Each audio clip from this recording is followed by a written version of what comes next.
امت مسلمہ اس وقت رفح میں کربلا کی تاریخ دہرائی جا رہی ہے۔ غزہ سے جان بچانے والے مظلوم فلسطینیوں نے رفح میں آ کر جو خیمے لگائے ہوئے تھے، کل رات ان خیموں پر آگ برسائی گئی۔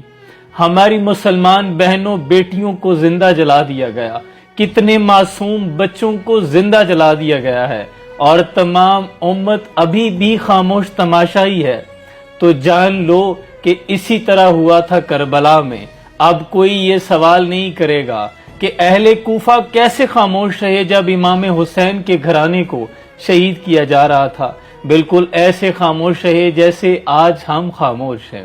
تقریباً 14 لاکھ فلسطینی اور جن میں 6 لاکھ بچے ہیں، وہ خیمے لگائے اس وقت رفح میں پناہ گزین ہیں، اور کل رات ان کے خیموں پر بھی آگ برسا دی گئی ہے۔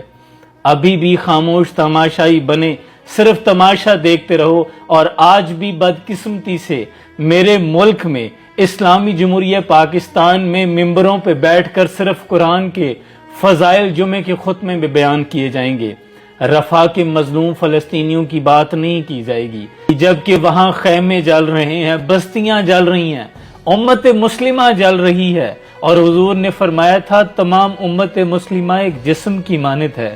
اگر جسم کے ایک حصہ کو تکلیف ہو، پورا جسم اس درد کو محسوس کرے۔